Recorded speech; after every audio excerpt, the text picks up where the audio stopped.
Raed, thank you so much for joining me here today. How are you? Thank you very much, Dan. Good to be here. Awesome, very good. So everyone watching, first of all, I'm delighted to be joined by Raed, who joins us from Saudi Arabia. He is the COO of Osh-tekk Warriors, one of the leading esports teams in the MENA region. And I've just wanted to get this call together to uncover some more of the culture in esports in the Middle East, because it's something that we're all seeing rise, in popularity. The stories are popping up everywhere, but I also feel there's a growing disconnect between the authentic culture, which of course is not just the last 2 years. This is something that's been around for many, many decades. And so, yeah, a key person in the community, I thought let's get together and learn a bit more about what's happening there in KSA. So yeah, there we go. So without further ado, first of all, Raed, maybe tell us a bit about you. Where are you from? Where are you now? What's everyday life like for you in the esports world? So my name is Raed AlRuwaili. I'm from Saudi Arabia, especially Riyadh. Co-founder of Osh-tekk Warriors Esports. Osh-tekk Warriors is an esports organization based in Riyadh, Saudi Arabia. I'm still university student. I will graduate, inshallah, in the next semester. Hope. Very good.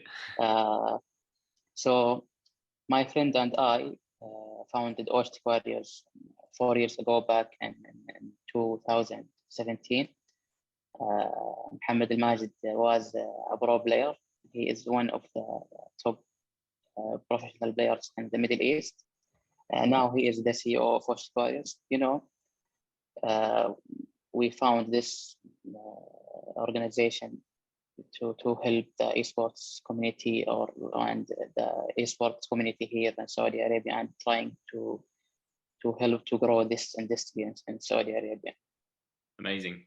And I see your name, your organization, your team name popping up in so many tournaments and at the highest level as well. So how big is the team, first of all? So talk to us about, for those who don't know here watching, what's the typical size of a team and how big is your team? At Osh-tekk, we have 30 players, more than 30 players, and we're competing in more than 6 different games. We have an Overwatch team, Call of Duty team, Rainbow Six Siege, and League of Legends team. We participated on more than 200 online and physical tournaments. We won the biggest tournaments here in the region, such as the largest non-league prize of Overwatch, and we won the biggest Rainbow Six Siege league in MENA 3 times a row, and still competing. Very good. Amazing. Well, congratulations, first of all, on what you've done in such a small space of time. And I know you're studying. What are you studying, by the way? Which subject? Computer engineering. Computer engineering as well. All helpful skills for the digital age, right? Yeah, some way. Absolutely. Great. Yeah, so again, in the short space of time, that's what amazes me, and what I love is the empowerment. I guess, is it as real as it looks from our perspective? You can be almost relatively based anywhere. Are all your players based in Saudi Arabia? First of all, is everyone? We have players from the whole region. We have players from Jordan. We have from Iraq. We have from Saudi Arabia as well. Yeah, but it's not only from Saudi Arabia. Okay, cool. Yeah, so it's cross-border, so you can connect to friends and yeah, join up into tournaments or just socially anywhere, right? That's one of the beauties. That is the beauty of esports. You can compete from anywhere. Fantastic. How do you keep so many? I guess everyone's very competitive as well in the tournaments and things. So how do you keep them all motivated? Like, as a team, how do you keep everyone kind of focused and motivated to do better and more? The players should be there, have the passion to play. They must commit for practice for more than 8 to 10 hours per day. Mm-hmm. The coaches and the manager should motivate them to keep them in the comfortable zone. We are trying to make the comfortable environment so they can practice and train every day and compete alongside the best players in the world. Okay, excellent. And then let's go a bit deeper on the daily life. So again, I know you're a student as well, so I'm guessing I can presume what some of the lifestyle is like. However, what's a typical esports player day look like? Like when are they waking up? What's when are the tournaments happening normally in the daytime? Just roughly speaking, what could you try and let us like visualize what your life is like on a daily basis?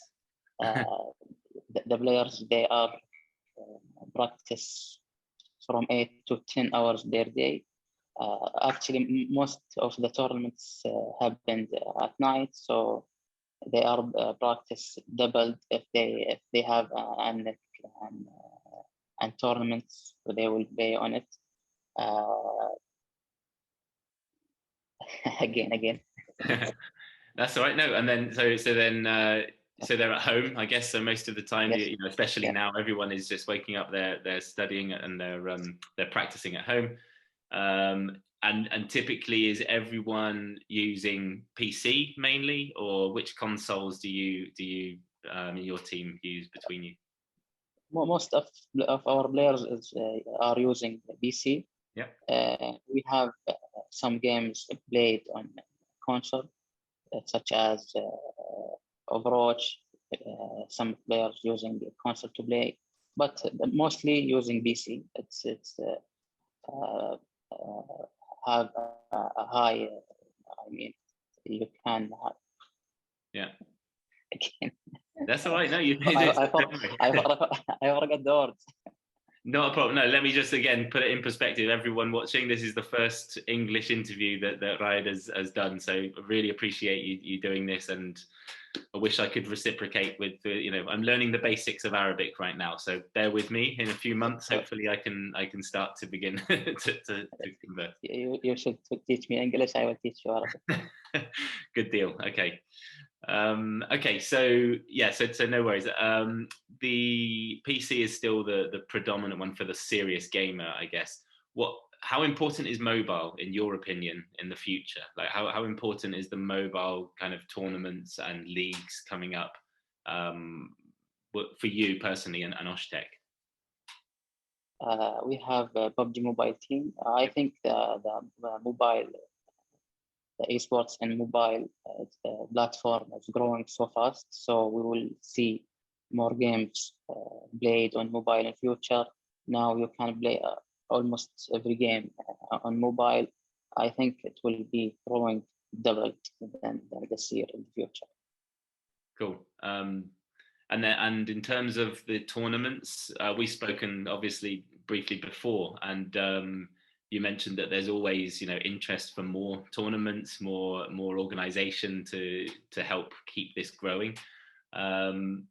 How do you, first of all, how do you hear about new tournaments? Like, do you, as a team, as an individual player, do you get targeted directly by the publishers, or is it just social media adverts that promote tournaments? Like, how do you learn about the next tournaments and leagues coming up? Actually, the most of tournaments, when the tournament organizer make a new tournament, he mostly advertise this tournament to the community. So we are in the community. All tournaments happened. We know from the players, from the managers. Yeah. They all know. I mean, it's community. So it's a big family that everyone shares the news and everyone talks. Yes, and okay, really exactly. Nice. And everyone's on I'm seeing, most people are also on Instagram, on Twitter, on YouTube as well. So it's not what I feel is again, there's this rise of excitement about esports and almost everyone's like, oh, that's that thing on Twitch. But actually there's a lot, people are obviously communicating across all social networks. Twitch works. I get it that Twitch is more gaming orientated. And Twitch more streaming platform.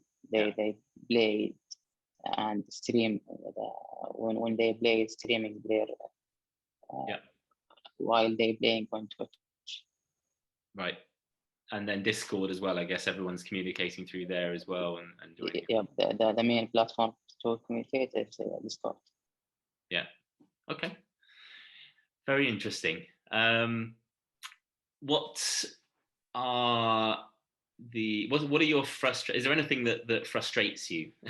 Like from what you see in your everyday dreams of what you want to do from esports, what are the biggest problems at the moment, do you think, in the industry? Actually, Saudi Arabia has a huge and promising plans in the esports. Yes. SAFE is led by His Royal Highness Prince Faisal bin Bender and his team working very hard to achieve these plans, and we are sure they can be able to achieve it in the future, inshallah. We hope to see the biggest leagues here in Saudi Arabia, more tournaments organized here in Saudi Arabia, such as Overwatch League, Call of Duty League. I'm sure we will see them in the future in NEOM or Al Qadiyah.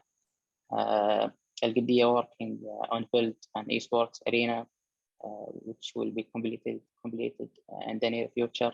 Mm-hmm.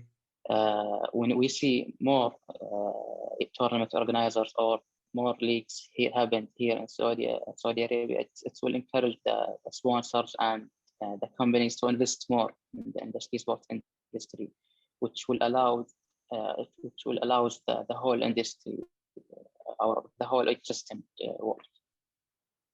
Very good. Thank you for that. Perfect. Okay, I think that's a really quick and concise insight into some more of this industry, which hopefully watching this you've enjoyed. I'm going to send links below to connect with Raed and also learn more about Osh-tekk Warriors and follow your progress. Wishing you guys good luck in all of the upcoming tournaments. And yeah, I hope to catch up with you again soon. But do check out Osh-tekk and follow them and reach out to Raed if there's any further interest that you might have to work with them. But pleasure to meet you and have a great day. It's been my pleasure speaking to you. Take care.